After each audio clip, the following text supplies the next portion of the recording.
the product on, wait about 10 minutes, and just take a damp cloth and then wipe the surface of your penis just to get rid of the residue. Now, there won't be any lidocaine. She won't be numb. There's no negative effects. But just in case there's a slight taste variance that might turn her off, we suggest it for that reason, not because it's a safety issue, but just, let's face it, if she all of a sudden goes, wait a second, this tastes different, you know what I'm saying? Or she might be a little more hesitant. Right, okay. And but there's no adverse effects. In fact, you'll laugh when I tell you this. A very similar version of this product was developed for oral gum surgery. Sometimes when you go in for, a root canal or some kind of an extensive oral surgery, they have those needles and they shoot you in the gums, prior to putting the long needles in. That is actually a very similar formulation to Promescent, because sometimes I freak people out. They'll go, how safe is this? I'll go, watch this. I spray it on my forefinger and I rub it on my gums. Oh, so it's not, we've sold over 210,000 bottles already, and we've never had a single call about any serious physical problem to our contraindication lines. We've had some calls, where people go, hey, I don't know the proper dosage, or I'm allergic to lidocaine, but never anyone with a serious medical issue. It's a very, very safe product. Okay, and I'm 36, so I don't really have. That ED problem might be coming down the road a little bit for me, but thankfully not yet. For an older, demographic that might be using Viagra or Cialis or Levitra, is it safe to still use this so you can kind of get, you can get the erection and you can keep it? The best of both worlds, so to speak. Sort of thing, yeah. You can get it and keep it. I can tell you from personal use, I've experimented with Cialis and Promescent. There's no side effects whatsoever. We've had people tell us that they've used, Viagra, Cialis, Levitra, all those things, with Promescent, with, no difficulties whatsoever. And it's funny when you talked about age, you said you're getting 36 now, it's maybe coming down the road. That brings us to an interesting phenomenon. We have, because a lot of people equate PE to young people, because when you're first starting out in your sexual road, you don't have real control of the ejaculatory response because it's something very new to you, especially the first year or two when you're having sex. Sure. But we find a lot of men when they reach the 36 to 40 range, and we call it the rifle shot versus machine gun. When you're younger, even if you have PE, you go, I can have sex 10 minutes later, and I can have sex 3-4 times a night. Right. I can tell you from experience, I'm 57. After 40, it slows down to, once a night, maybe twice on your anniversary or birthday or whatever. And then once you get 50, you're like once a night, 3 times a week. And we have a lot of men go, if I'm limited to once a night, maybe 3 times a week, I want to make each one of those last. So we have a lot of older males in our demographic who go, I have nothing even close to what I would call PE, but I just want to make sure that each episode that I have sexually is absolutely an optimum experience. Okay, what is your typical age of a Promescent customer? We don't have a typical age. We've had somebody 18 buying product who's a recent high school graduate, and our customer service rep called me one time, and he was like, I don't even need to visualize this. I go, what do you mean? He goes, we had a guy call up, he's 83 years old, and order the product. And he said, yeah, here's the address, put it to this lady's attention, and they'll call me, I'll come down to the front desk and get it. And our customer said, oh, you're staying in a hotel? He goes, no, I'm in a nursing home. Oh. And my customer service rep called me and goes, our health coverage, do we have a psychiatric treatment plan? He goes, I think I need to go through a brainwashing to get that image out of my mind. Oh, my God. That's hilarious. Okay, so do you have a lot of women that might want to buy it for their partner? Guys we're That's so a very interesting question, because when I took over this company as a CEO 4 years ago, I demanded complete control of the entire organization, including advertising. And one of the reasons I did it is I thought we really needed to focus and advertise to women as well as men. People said, why is that? I told them, think about this. Even though it's something that's physiologically happening to a man, the woman, the effect on her is as pronounced, if not more pronounced. Because if a guy prematurely ejaculates, hello, he's still ejaculating, and the woman's like, excuse me, I'm over here. What about me?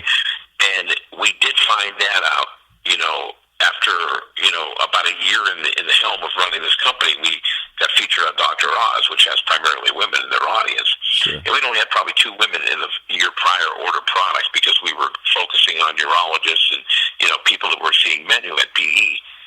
In the month or 2 after our appearance on the Dr. Oz show, probably 20-25% of people ordering this product were females. And whenever I do a radio show that has call-in, like when I did the All Out Radio and when I did KFI, I'll bet you over 50% of the people calling in were women who's saying, how can I I order this? How can I do this with my husband without making him anxious or creating anxiety?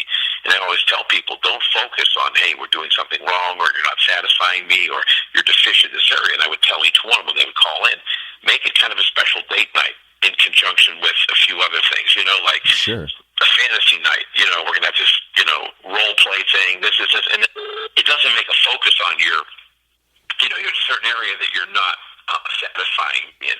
And I tell them, you get in to try it once, you'll never have to tell them again. Because as a man, you love that feeling of control. You love that feeling of total control, doing what you want to do, and really pleasuring your woman. And a lot of times people say, oh, it's great, I want to make sure I can get my woman off. And I go, once? And they go, yeah. I go, how about 2 to 3 times? And they go, wow, that'd be great. And we've had people use the product and tell us that, my wife had 2, 3 orgasms during a 15, 20-minute session, and I've never seen that before. Because there's something, I don't know if you're aware of this, it's called the arousal gap. The average these aren't PE patients, we're talking healthy people. The average female takes 19 minutes of thrusting penetration during intercourse to have a climax. The average healthy man, again, not a PE patient, Sure. The average healthy male lasts 5 minutes and 20 seconds during intercourse. For even healthy couples, that's called the arousal gap. There's this, vast difference in them arriving, so to speak, at the promised land at the same time. That's why you see men stopping, starting, switching positions, Sure. baseball scores. That's why there's all this extended foreplay, and there's 8 billion vibrators in the world.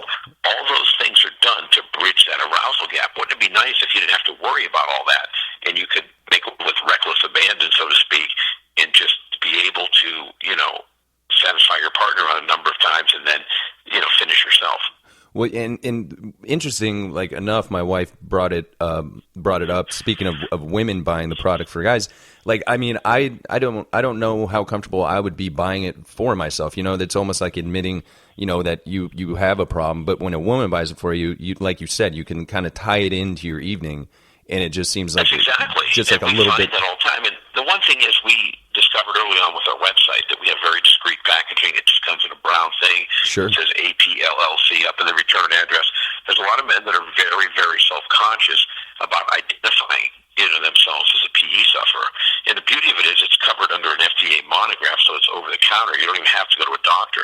But it's available in doctor's offices. A lot of urologists carry it. It's available at a lot of independent pharmacies. You just go to our website and you type in your zip code. It shows you the pharmacy nearest to you. Or it's available very discreetly online. So it's a situation that it's really, very easy to use. Well, I noticed when our package showed up that I didn't even know what it was. So yeah, it's very, very discreet.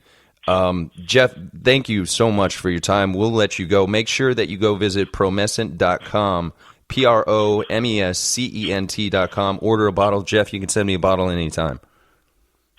Let me tell you something right now, my friend. You just let me know, and we'll keep you stocked. We appreciate the opportunity to speak to your listeners. Fantastic, Jeff. That was Jeff Abraham of promescent.com.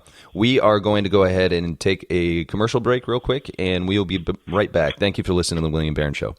The William Barron Show. During the break, we are going to listen to Brandy Hale. Brandy, Brandihaile, her new single, Tumbleweed. Now, we listened to this the other night, Danielle, and you loved it. It's available on iTunes, CD Baby. You can go to YouTube, search for Tumbleweed. It's directed by Jared Verrara. We're going to listen to it during this break. We'll be right back with our input.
tumbleweed. You're my tumbleweed. You're my tumbleweed. You slip through my hand like a desert sand, like a dream I had. That you were my man, like a ghost I stand as you blow through me, like a tumbleweed.